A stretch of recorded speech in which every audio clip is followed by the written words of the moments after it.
Hello, and welcome to my review of Vampirella, issue number 28 from October 1973, which was the last issue of the classic magazine published by Warren Magazines in the 60s and 70s. And I think they lasted into just about like maybe 1981 before the market collapsed. Just yeah, changing markets and whatnot. It just wasn't working anymore.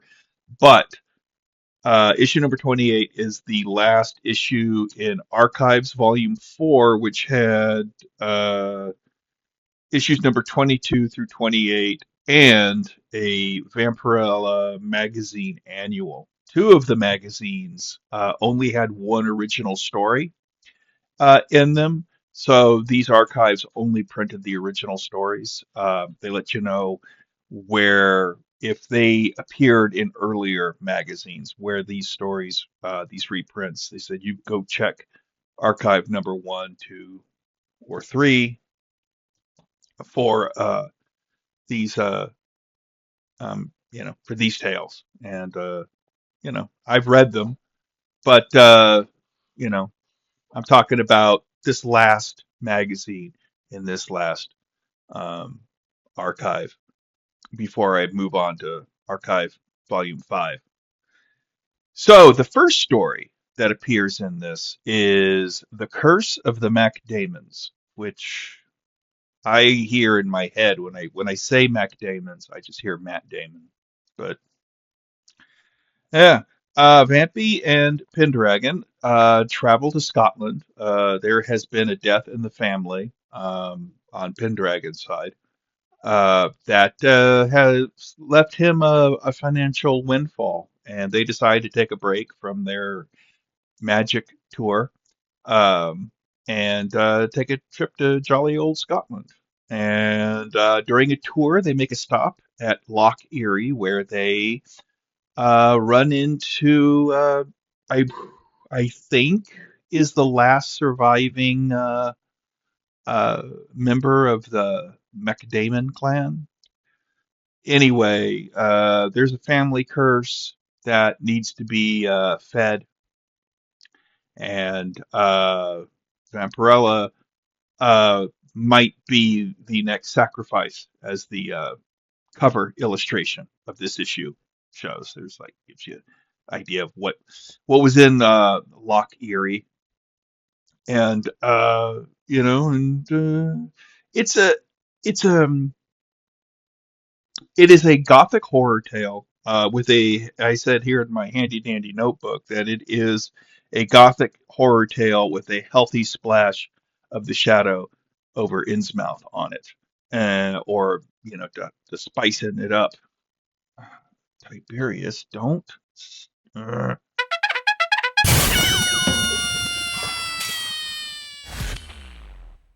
and it ends on a cliffhanger that makes me really excited about what's going to be coming down the pike. And uh, issue number 29.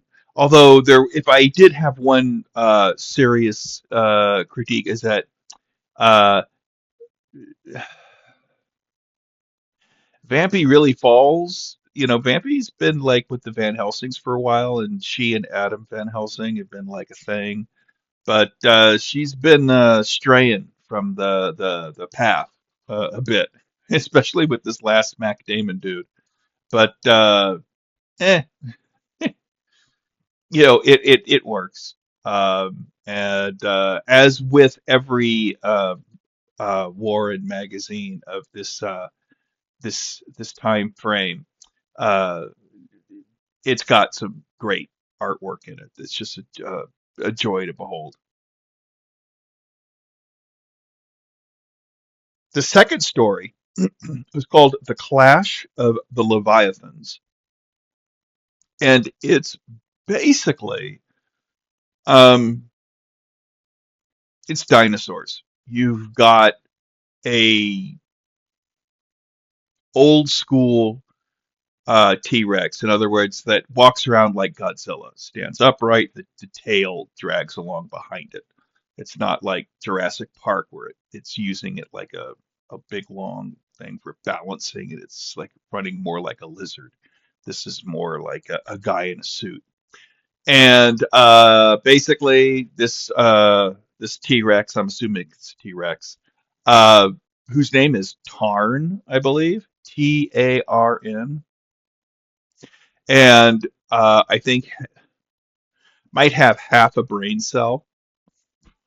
Is basically just going around, you know, eating. He's hungry, and he has the kind of brain capacity that if he gets distracted by something, he goes on a hunt for something else, even if and the food is there, because it's just like he's got the attention span of a gnat, and I think the IQ of yogurt, maybe.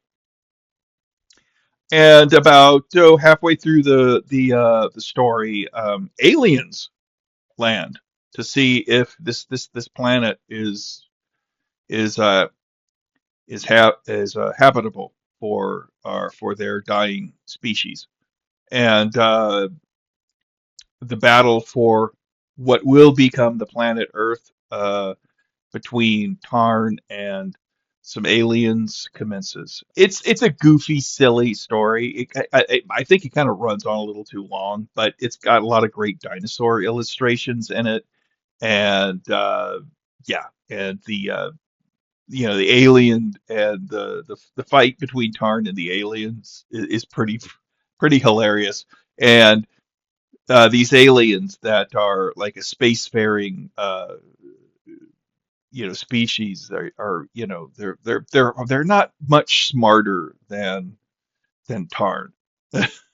So, and I did like the ending. It's not subtle. It's not like some hugely wonderfully imaginative thing, but it's fun.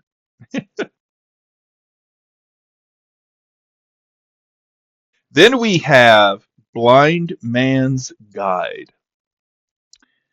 Now, Blind Man's Guide,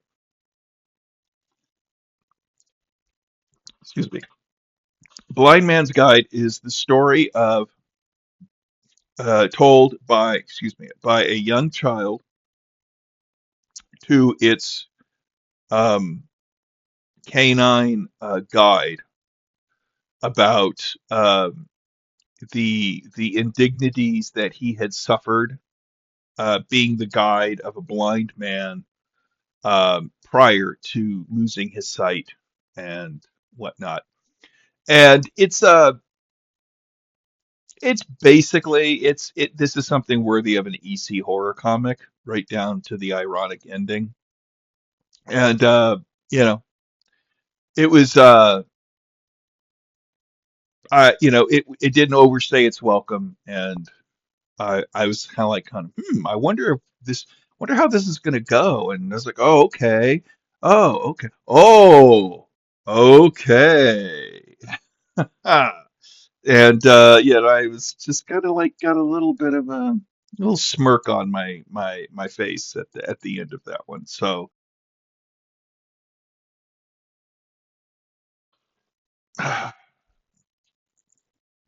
Tiberius is just getting into all kinds of stuff with it. Tiberius, say hi. You say no. I want to walk a lot. I want to walk around the keyboard and mess up Daddy's recording. All right. Yeah, this is just great. Let's see now. The fourth story. It was the color uh, story in this, and it is The Power and the Gory. Despite that title, it's not that gory, and not in the terms of like the Ice Cream Man opened this weekend, and everybody's talking about how gory that is. That's gory. This is pretty tame. I mean, you don't even really see much of anything. But this is the story of a sadistic, perverted, and oh so spoiled and protected rich kid. Although the way he's drawn, he looks like he could be in his 40s. Oh, but and he's not the most pleasant of individuals around, and he likes to torment the local animals, claiming they're scientific experiments. And the local people who are working the land and whatnot, they're kind of at their wits' end with this guy, and they want the landowner to take care of his, and do something about his weird twisted kid. And of course, the guy's like, I'll talk to him. Yeah, but this guy pushes his psychosexual violence too far, of course, and finally is held accountable. Um, and it's good, uh, but it it's missing something. Um, I think the uh the comeuppance and everything is, they didn't stick the landing, and with this, but it still had some moments in it, and yeah, it's a pretty detestable character that you are really, maybe you want to see more happen to him than you wind up seeing in this story. But yeah, this was, I think, honestly, probably one of the weaker ones, if not the weakest, but definitely one that's like, yeah, this is subpar. Number 5 is I Don't Want to Die. And the I, of course, is spelled EYI. And this is a really kind of a stylish reworking of Poe's Telltale Heart, but instead of the murderer being driven to madness by the sound of a beating heart, here the murderer is chased by a pesky glass eye that will not stop observing the murderer, no matter where they go. And it's, the art's really good. You know, that's pretty much, I think, a standard op for most Warren magazines at this time period.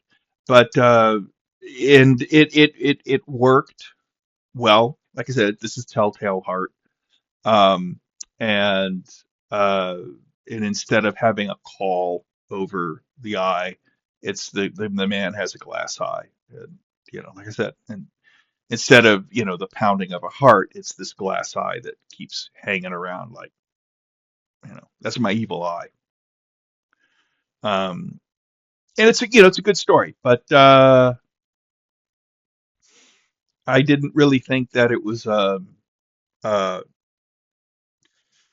it was probably one of the better ones. It's definitely, it's in the mid, but it's definitely on the upper side of good. And I think I'm going to sneeze.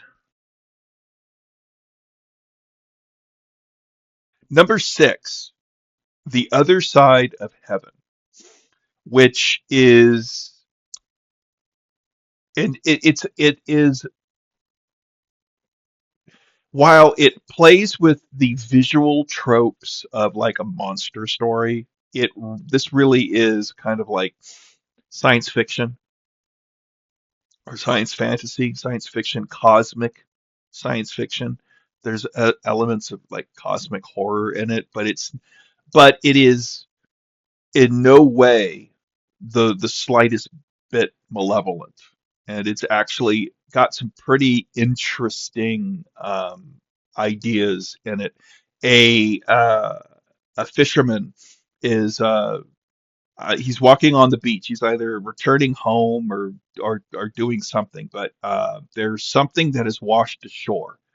A bizarre, grotesque um, creature that he describes, I think, as something that looks like an octopus that has been smeared with peanut butter.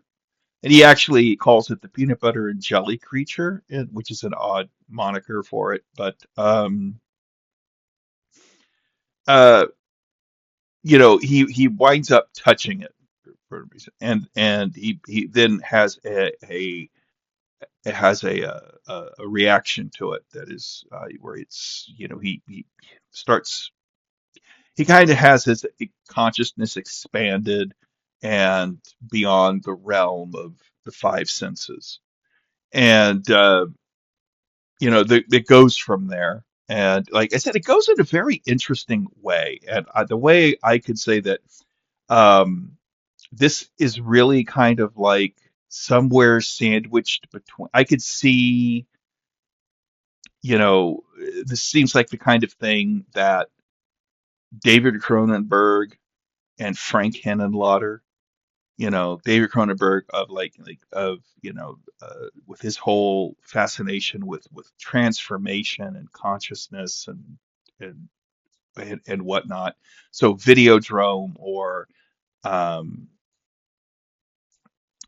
what was that one he did? Crimes of the Future and other things of these weird you know changes in human consciousness and physiology. You got that, and then you have the really oddball monsters that are of Frank Henenlotter, like Belial of Basket Case or Elmer of Brain Damage. More like Elmer, actually. I could hear you know um, uh, the it's just a weird story, and it's a really trippy, very 60, 70, like LSD, like my mind, you cannot.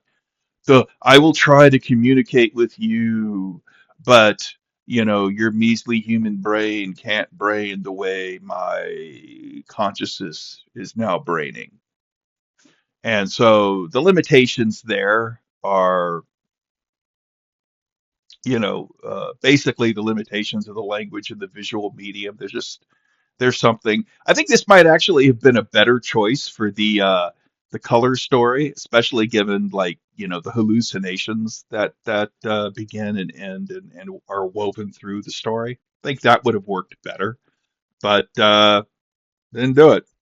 But yeah, I thought that was a really interesting story that had a had a had a melancholy ending to it. That's kind of like, oh, okay, well, that's also not that different from the ending of Greg Bear's novel Blood Music. If you read that, you probably kind of like it's very similar, not the same, but the same kind of like uh, expansion of consciousness and the realm of experience and ability, just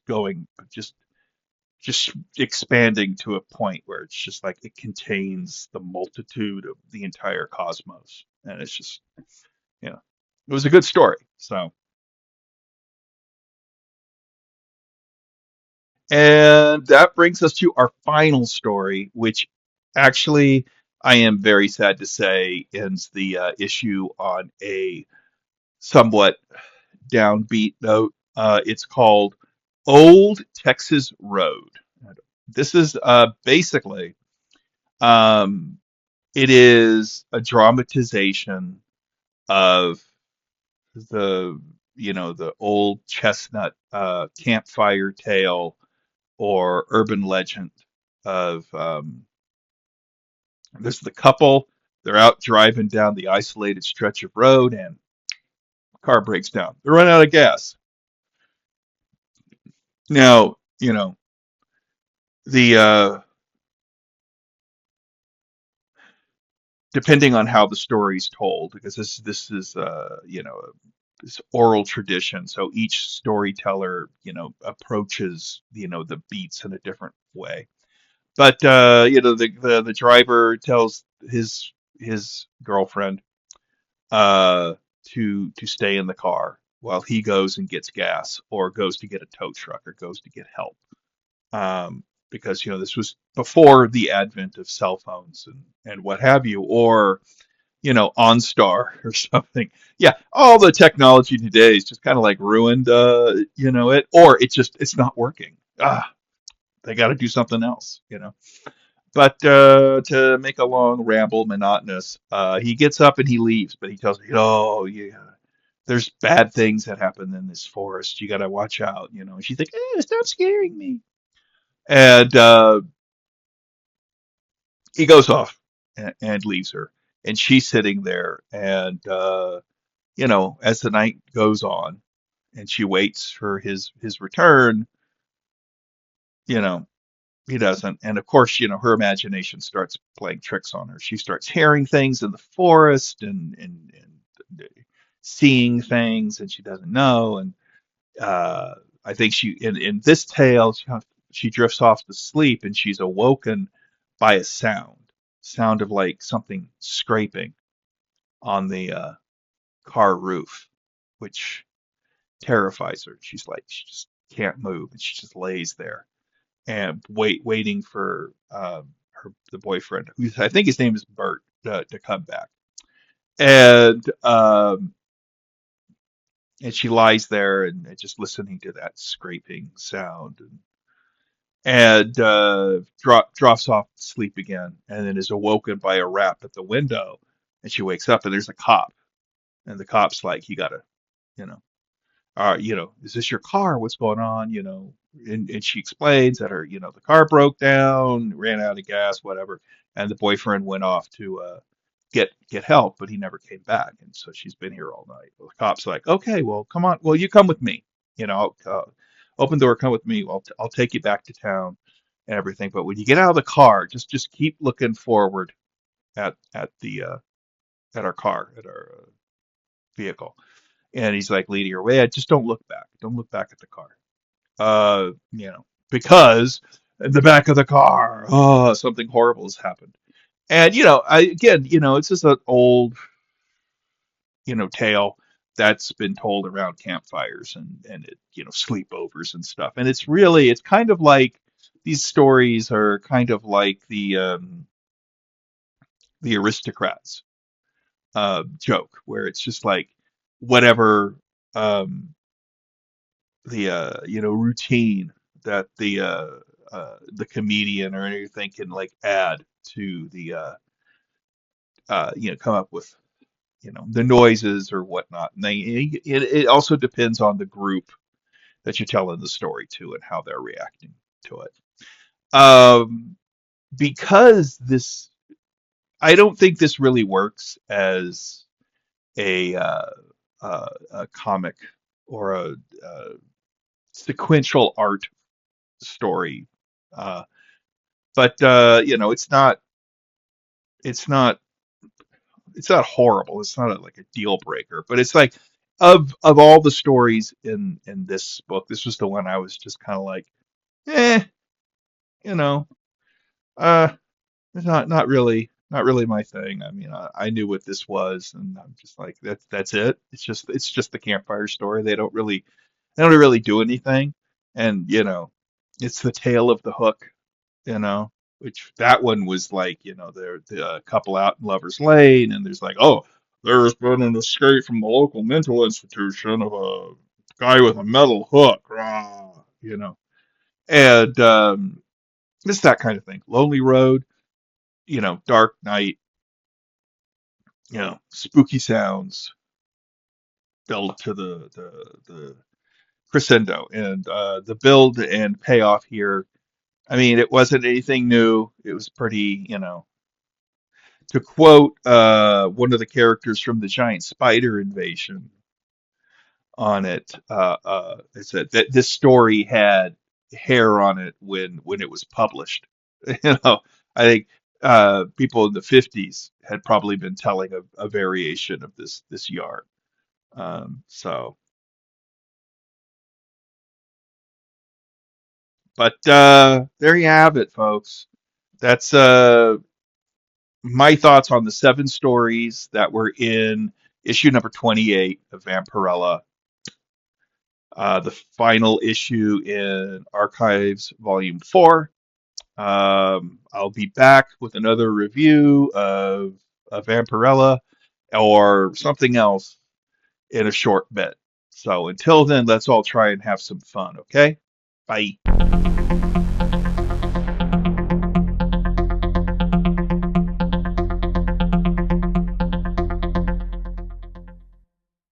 Enough is never enough.